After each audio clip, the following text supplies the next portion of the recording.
Hello and welcome everybody to my tutorial on how to speed level alternative characters in Grim Dawn. This video is gonna be for you if you are either a new player that just leveled up his first character to max level and wants to do additional characters and wonders how can I speed level those faster than my first one, because my first one took I don't know, 50 hours maybe to level up to max level, right, onto gear, right, and I wanna speed up this process for my second character. Or if you are a returning player who is still used to the old methods of vanilla or even Ashes of Malmoth when it comes to speed leveling alternative characters using the Crucible and stuff like that. Or if you are an experienced player who's just GD stashing characters and has forgotten how to actually play the game and you wanna know how to actually speed level a character in a legit way, not using any third-party programs or mods.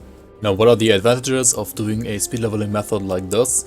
You will be level 94 in Ultimate around for Lycan. You will be revered with most factions except for some of Act 6, 7 and 5. Your devotions will be pretty much maxed out already by level 94 because you collect lots of devotions early in the game using a method called devotion hopping. Also, this method is viable on any character. It is obviously going to be a little bit harder on some more melee-ish or more meme-ish classes compared to casters or good classes. But I'm personally using this method all the time on all characters. You can check out all of my speed leveling videos for that as well. You will find a speed leveling video by now for almost all classes and the others are still planned. And the average time for this is about 7 hours for me, from level 1 all the way to level 94. I've also seen people do it in even less than 5 hours, so from what I've known, the fastest leveling time using this method that I know is about 4 hours and 45 minutes or something like that. I know that there are some different methods out there that will level you up to level 94 a little bit faster than this, but they are either only softcore viable because they involve you dying in either SR or Crucible, and also most of those methods will not have as much reputation gain with the factions as this method that I'm gonna show you here. The advantages of this method is that it's very balanced throughout experience, faction reputation gain, and also usage of components when it comes to getting devotion points. And also when it comes to devotion XP, because you do get devotion points a little bit earlier this way as you would on other methods. So first of all, I'm gonna list all the items that you need to speed level that are mandatory, and then also gonna show you some that are not mandatory.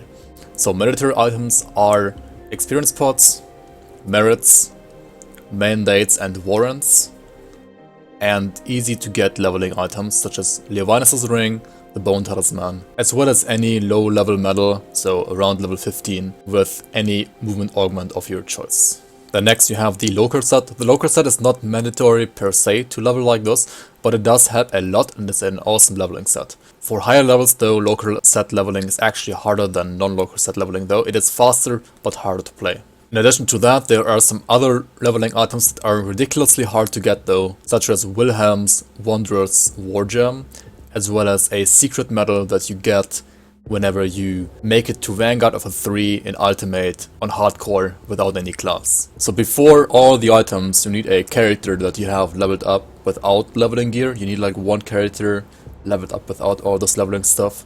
And this one character has to have accomplished the following stuff. So first of all, he has to be able to defeat Wardenkrieg on Ultimate. Defeating Wardenkrieg on Ultimate will make you able to go to Act 7 through this emissary's portal here, taking you to the Forgotten Gods Act in Ultimate. Now, here in Ultimate, you have the cult supplier Askra down here, right? And this lady down here will sell you the Savior's Merit. Now, the Savior's Merit is the merit that you need to speed level like I do. It unlocks Ultimate difficulty and Elite difficulty. It unlocks attributed skill rewards for all lower difficulties, so from normal and Elite. It also unlocks all the rift gates from lower difficulties, so from normal and Elite. And it will unlock all of your personal inventory bags. So you buy one of these, or as many as you want. For each character you need one, and you put this into your shared stash, like this. Now the second accomplishment this character has to have done is it has to be revered with the Malmoth Resistance faction from Act 7. This doesn't have to be an Ultimate, it can also be done in normal or in Elite. And now you go to Plaudia, the Quartermaster in the Steelcap district, or the faction vendor Ronan Karkan down in the sewers. Talking to either of these will open up the faction shop for the Malmoth Resistance, and if you click on the Reared tab here, you will see down here the Potion of Clarity. Now these Potions of Clarity, they cost 40k each.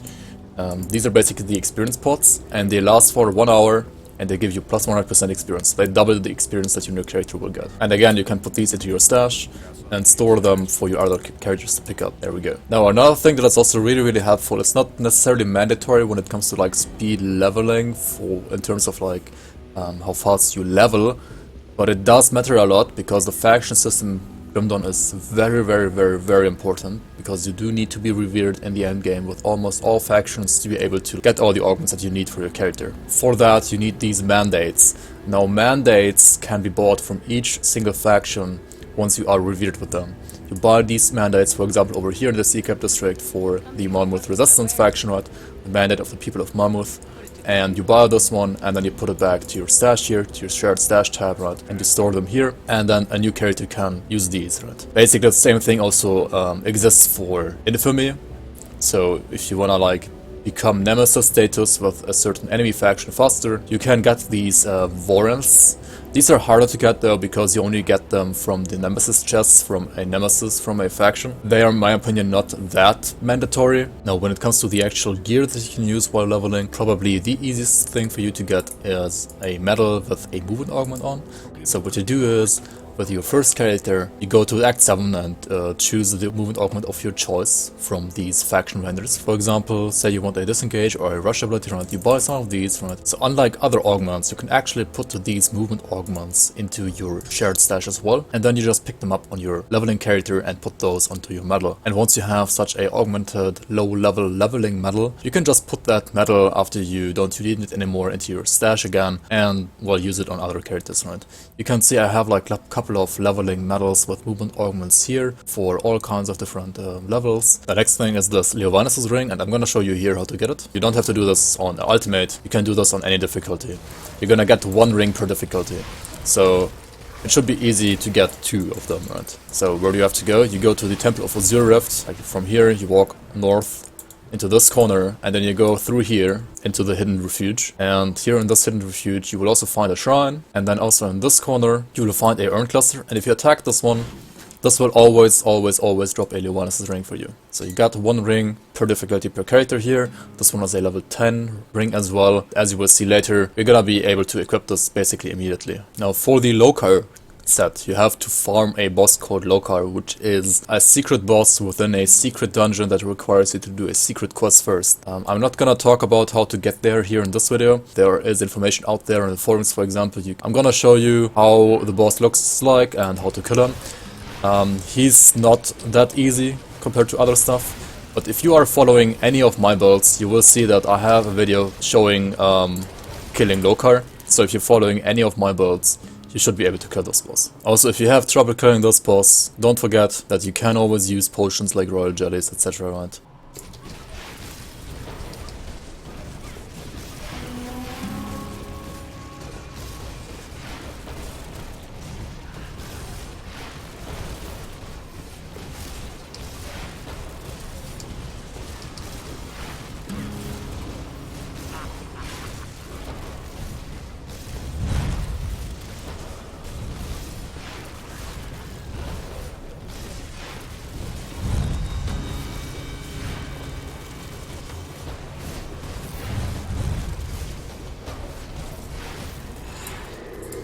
There you go.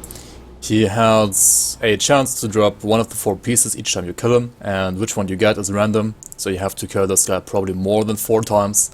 But eventually, if you have like a character that is consistently able to farm this guy, you will get the full Lokar set. And why is the Lokar set so awesome? Because it is a level 1 4-piece set, giving you huge HP, DA, OA, resistances, vitality, chaos, freeze, etc. And +1 all skills in the 4-piece set bonus, making this one very good for all classes. And if you are experienced enough with the game, you can use this all the way from level 1 to level 94 on any character, no problem. Problem with the Lokar set though is, especially later on, that it has low armor. I can understand that people say, yeah, with this armor I'm not quite confident to do like harder stuff, especially when I'm leveling a melee character. Maybe at the end of Elite or like at the start of Ultimate, around level 70, 75, maybe you do wanna like switch this out for a level 75 legendary set that you have anyways in your stash, right? Alright, so once you have set up your experience potions, mandates, merits, Lokar set, it is time to create a new character. Now if you have the Crucible DLC, this part will be a little bit easier for you now. If you have the Crucible DC, you just start up a Crucible game because this is the fastest way how to get to your stash. Now with this fresh character you go over here to your stash in the Crucible and you pick up all your items that you need, right? You can pick up some of the Potions of Clarity and then you just click on every single warrant and mandate, right, like this. Note that you don't have to like click on every single one. For example, you don't have to click on Commons Chosen and Vigil because you're like gonna choose either. If you don't know which one you're gonna choose, well, you might as well just click on both, right? Also the same thing with the Outcast, for example, and same thing for Barrowhelm, right? But I would suggest to almost always side with Barrowhelm. Like Barrowhelm is really good. It has really great augments actually. And also you wanna pick up your Savior's Merit obviously, as well as some Levinas' rings. You can see that I already picked some components that are good pre-level 10.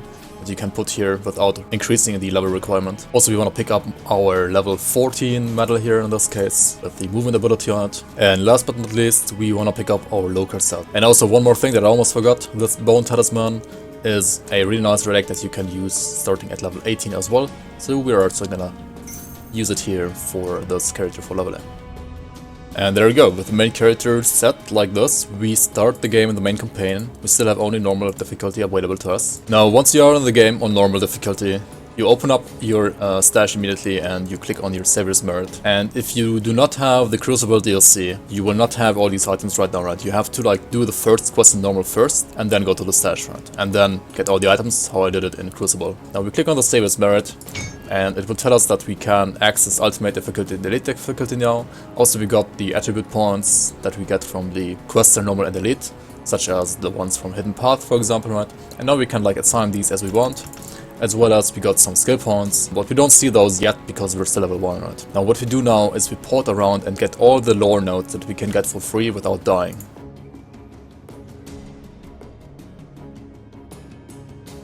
So we start here with the Conclave of the Three. Yeah, also don't forget about the secret lore note here in the cellar.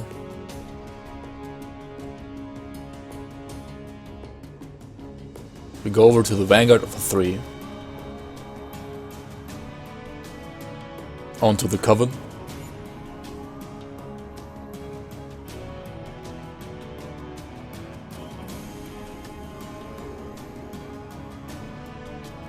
Onto Barrowhelm.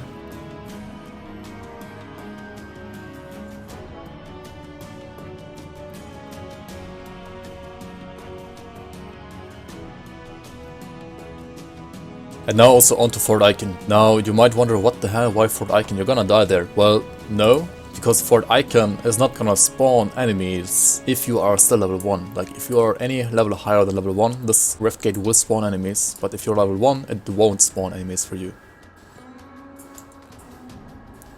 So you go here and grab these two as well. So now you have two options. There are two variants on like how to do this. You can either just start in normal here, pop the XP potion, use all of these lore notes, and you would be like around level 16, 17, something like that. There's also one more here actually. And then you start here normal and get all the devotions to do like the devotion hopping, right? Or number two is you go back to the main menu and you go to Ultimate and do the very first quest on Ultimate and then go back to normal after that. Now the advantage of doing the first quest in Ultimate first is that you were gonna be like around level 25 after the very first quest here in Ultimate. And that will make devotion hopping in normal probably a lot easier for you, but it's not mandatory. You're not looking at the bodies you will need. So if you start here in Ultimate, you do not use any of the lore notes. You can use the experience potion already though. And you will see that like killing one or two of these guys gives you like level 2 already. Well, almost. He took my kill, right? What the hell?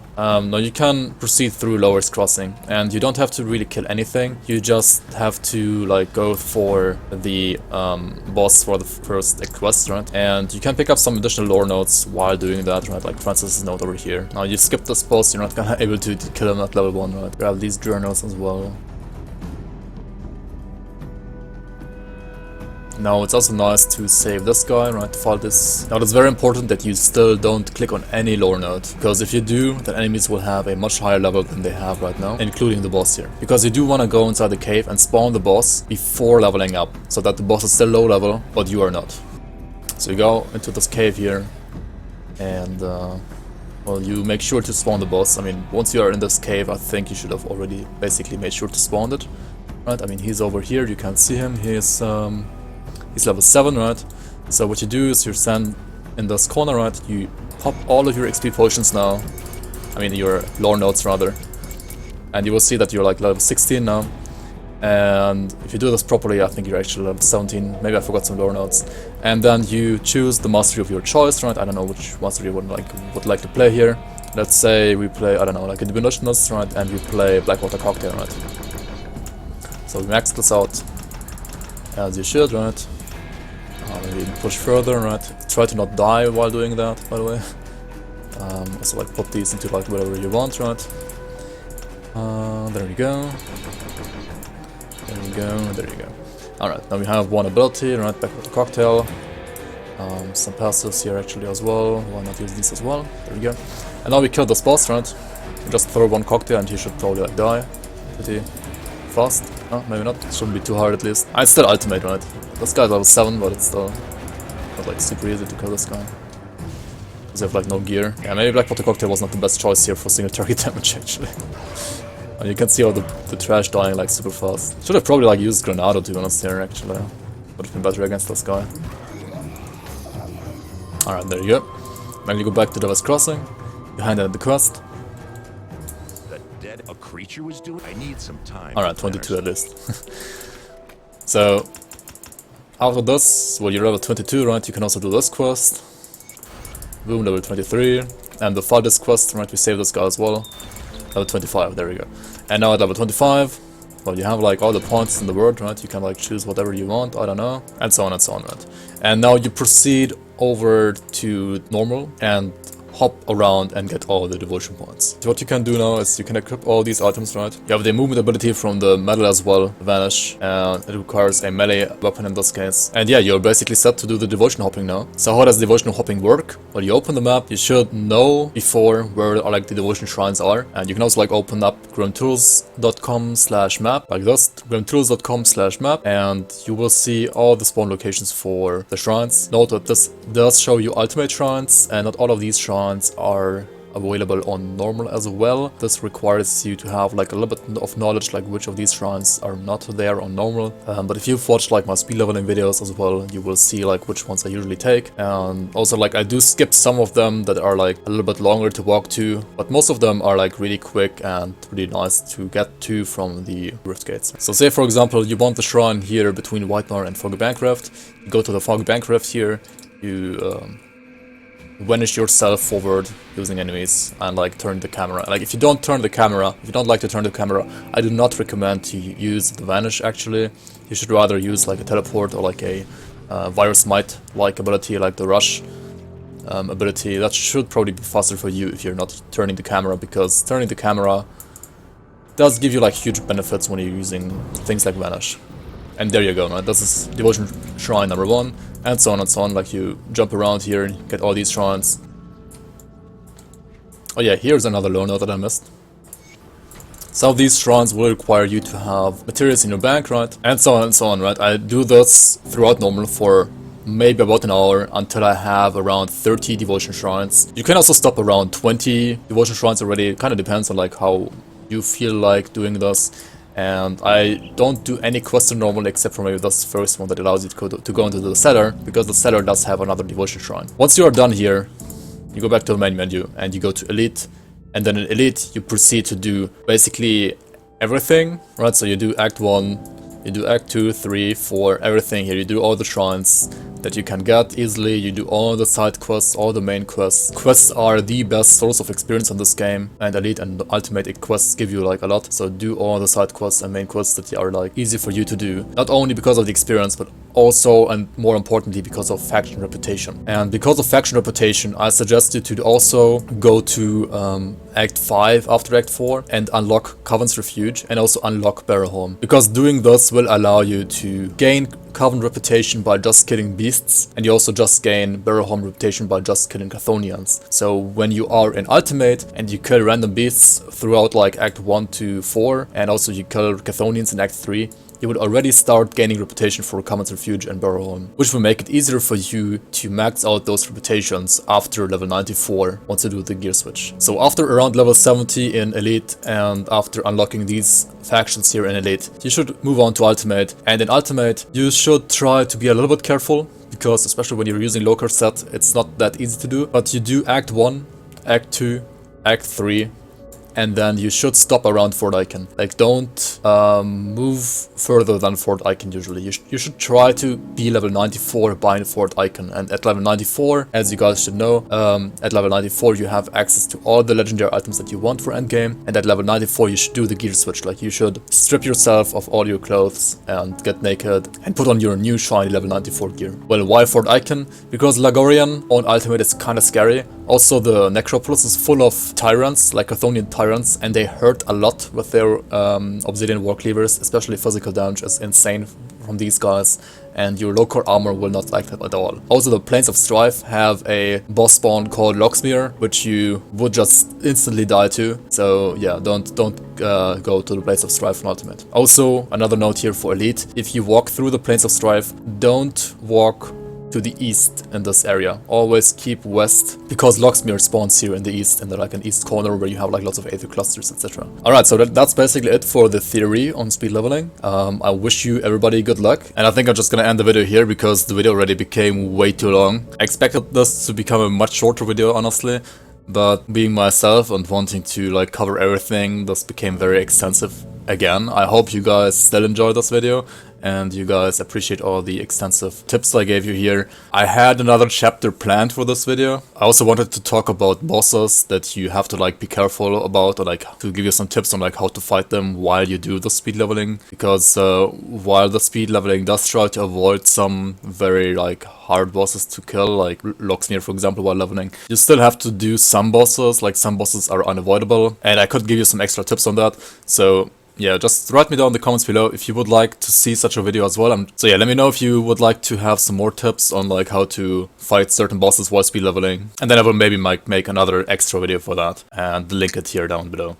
Anyway, thank you so much everybody for watching this video and making it through the 20 minutes of extensive guide here. I hope I will see you guys again on the next video and or on my streams, and I appreciate all of your support. Thank you so much everybody. See you around.